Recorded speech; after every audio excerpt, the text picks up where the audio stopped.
Kalau Anda tidak bisa sabar dalam investasi saham, sebaiknya jangan membeli saham.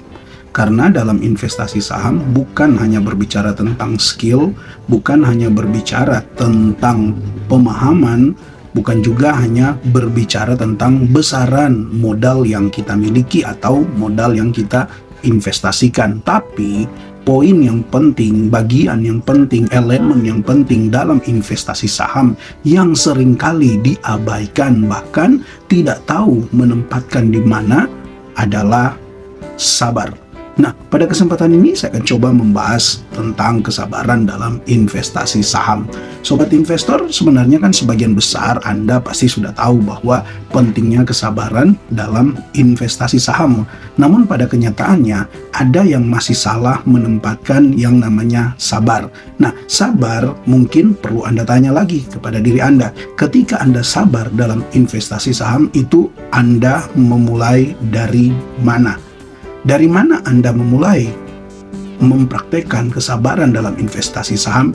Itu akan menjadi satu langkah yang penting yang akan menentukan pencapaian Anda dalam investasi saham Anda. Nah, contohnya begini sobat investor.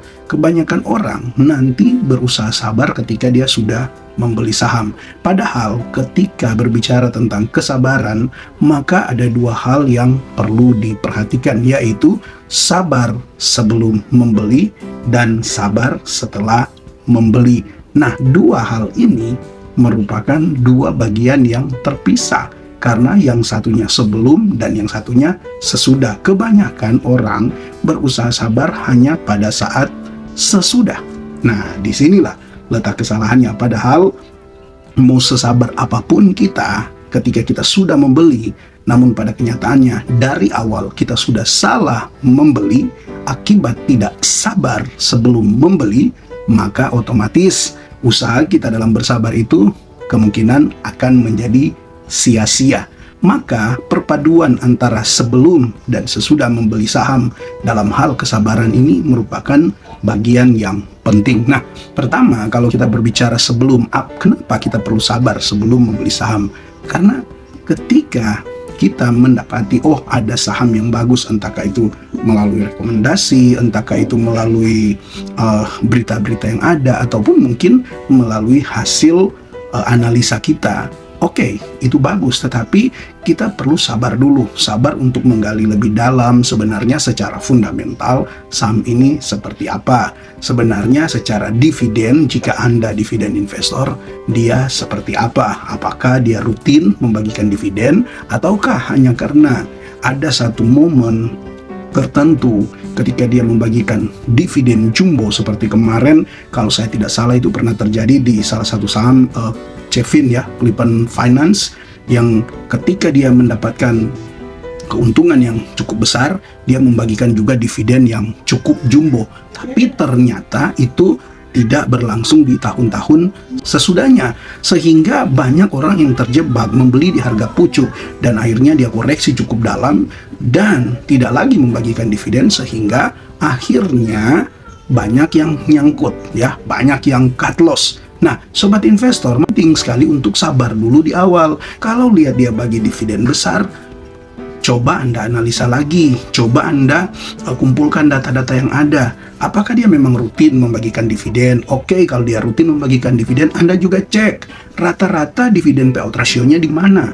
Kalau memang secara histori pembagian dividennya memang ya terkadang dia bagi 70% dividen payout ratio-nya, terkadang dia bagi 20%, baru terkadang juga dia naik ke 80%, mungkin bisa ditolerir. Tetapi ketika sobat investor dapati ternyata memang secara pembagian dividen dia tiba-tiba saja itu dia membagikan dividen payout ratio yang besar, dengan juga secara historis mungkin dia baru 1-2 kali bagi dividen dalam 2 tahun terakhir, padahal dia mungkin secara IPO-nya mungkin sudah lama. Nah, itu sobat investor perlu analisa lagi dengan memperhatikan sebenarnya dia bagi dividen ini dari mana.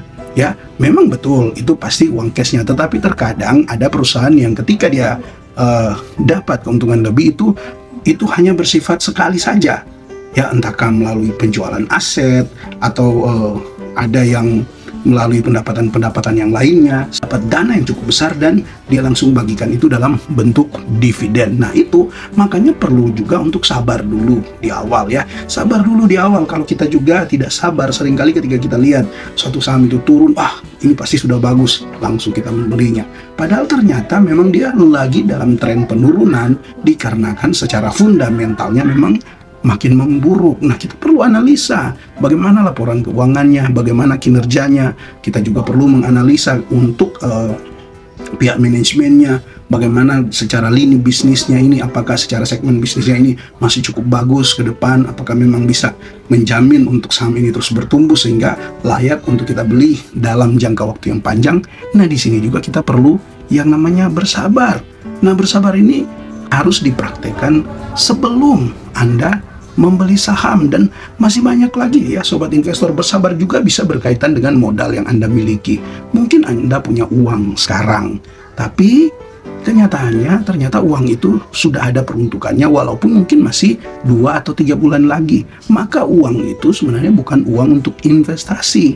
Akan jauh lebih bijaksana kalau Anda memilih untuk tidak membeli, walaupun memang Anda menemukan saham yang bagus dan memang ternyata seiring waktu terbukti bahwa saham itu memang naik. Tetapi itu resiko kalau Anda membeli dengan uang yang seperti itu. Maka Anda perlu bersabar. Bersabar artinya di sini juga bersabar dalam mengumpulkan modal. Pastikan Anda sabar mengumpulkan modal dengan modal yang dingin, yang dimana bahkan boleh dikatakan ya sudah saya taruh ini, yang penting saya tunggu pembagian dividennya.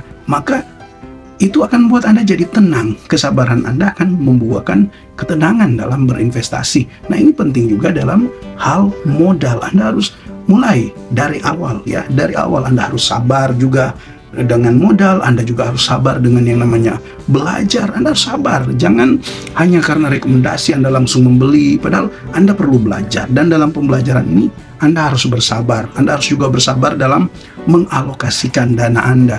Anda punya 100 juta. Kalau Anda masih seorang pemula, sebaiknya jangan dululah untuk investasikan semua. Walaupun mungkin Anda bilang, tapi kan saya diversifikasi kok, bagus, beda sektor, rasa ini cukup aman. Tidak demikian. Anda harus bersabar karena secara mindset Anda maupun mental Anda itu belum kuat. Kalau Anda masih pemula, maka sebaiknya Anda gunakan dulu dana yang kecil, entahkah 10%, 20% dalam jangka beberapa bulan untuk Anda jadikan itu sebagai suatu pembelajaran. Nah, itu penting agar supaya pemahaman Anda makin bertambah, keyakinan Anda makin bagus, mental Anda makin bagus, dan Anda mulai bisa lebih tingkatkan lagi alokasi dana di investasi saham. Jadi, ini juga penting untuk diperhatikan dalam mengalokasikan anggaran yang Anda miliki, mengalokasikan dana yang modal yang Anda miliki, ini perlu juga diperhatikan. Nah, jadi ini baru sebelumnya. Jadi sebelum itu ada banyak hal yang Anda juga harus bersabar ya. Jadi ketika Anda sudah bersabar sebelum membeli saham, maka setelah semua itu Anda lewati dengan bagus, Anda akan masuk di saat dimana ketika Anda membeli saham, Anda membeli dengan yakin, Anda membeli ya sesuai dengan kemampuan Anda, itu sudah di harga yang cukup bagus, dengan mindset yang sudah bagus, mental yang sudah bagus, modalnya juga memang modal yang dinamakan uang dingin. Nah, ketika Anda membeli, kemudian terjadi sesuatu yang ya boleh dibilang di luar perkiraan ya. Misalnya Anda sudah analisa dengan baik dan ternyata justru malah harga sahamnya malah mengalami penurunan karena ada tren-tren negatif yang ya datangnya secara tiba-tiba, entahkah itu pengaruh dari perusahaannya ataupun mungkin pengaruh dari ekonomi. Dan ya seperti sekarang beberapa waktu yang lalu juga ada terjadi perang dagang ya, itu juga bisa mempengaruhi terjadi pelemahan rupiah dan suku bunga yang dinaikkan. Itu kan terkadang susah ya untuk kita antisipasi. Nah, tetapi kalau kita membeli saham dengan sesudah kita sabar dulu dan kita melewati tahapan-tahapan yang tadi, maka ketika itu terjadi kita akan lebih tenang. Nah, disinilah kemudian tahapan kedua dari kesabaran itu dipraktekkan, yaitu kita harus sabar ketika fluktuasi harga saham itu terjadi ya, perubahan-perubahan harga saham bahkan naik turunnya itu sangat-sangat signifikan. Nah, di sini kita harus sabar karena biasanya itu cuma dipengaruhi oleh sentimen-sentimen yang sementara. Kalaupun ketika kita beli dan dia turun, nah disitulah kita belajar untuk bersabar. Kita juga bisa bersabar ketika mendapati ada berita-berita yang ya boleh dibilang buruk dengan yang berkaitan dengan saham-saham pilihan kita. Nah, kita harus bersabar dengan cara apa? Kita lakukan analisa, benar nggak berita ini. Jangan langsung, wah karena ada berita buruk, wah sektor batu bara misalnya sunset, ya emiten-emiten batu bara pasti akan turun, langsung kita jual. Nah, itu tidak boleh. Kita harus analisa lagi, ini benar enggak. Terkadang kan berita-berita itu terlalu dilebih-lebihkan, apalagi kalau Anda hanya membaca judulnya. Terkadang isi di dalamnya itu ada kaitannya, tapi boleh dibilang kecil, hanya untuk memancing orang untuk membaca. Begitu juga di video-video YouTube yang ada, kan banyak ya berita-berita yang ada di thumbnail, di judulnya. Terkadang itu ya boleh dibilang tidak sepenuhnya menggambarkan isi dari berita itu sendiri, dan belum tentu juga kebenarannya. Jadi disinilah kita belajar bersabar. Bersabar juga sesudah membeli saham, ya kita praktekkan, yaitu ya kalaupun target yang kita tentukan tidak tercapai, misalnya kita berharap untuk tahun ini dividennya bisa capai 7%, 8%, ternyata tahun ini justru malah dia turun, mungkin cuma dapat 5%. Nah, itu kan kita juga harus bersabar dengan pencapaian kita. Nah, kita bisa melakukan analisa lanjutan, apakah di potensi dividen yang didapatkan hanya kisaran 5% ini masih layak untuk saham pilihan kita ini kita pertahankan, atau mungkin kita jual dan alihkan ke saham yang lain. Nah, di sini tetap pun keputusannya harus dilandaskan pada kesabaran. Sabar dalam analisa, sabar menunggu momentum yang pas, baik ketika membeli maupun ketika mau menjualnya. Jadi, sobat investor, kesabaran itu harus kita latih, dan melatihnya bukan sekedar kita tahu bahwa sabar dalam investasi saham itu penting, tetapi kita juga harus melatih menempatkannya. Yaitu setidaknya ketika dibagi saja menjadi 2 bagian besar. Sabar sebelum membeli dan sabar sesudah membeli. Nah, kalau ini dipraktikkan dengan baik, ya bukan berarti sudah pasti kita akan cuan beggar-beggar, enggak ya. Karena semua itu kan ya istilahnya rezeki itu sudah ada yang atur.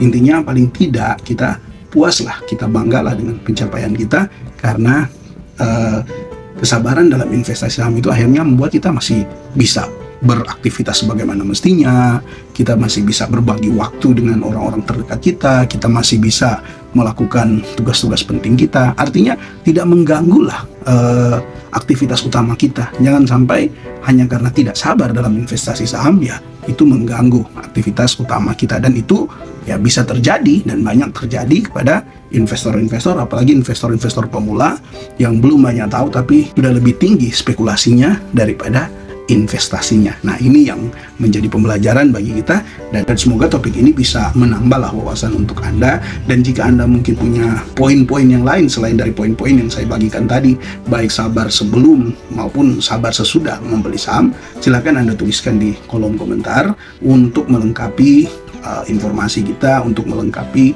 kemampuan kita dalam berinvestasi saham, supaya kita boleh mencapai hasil yang maksimal.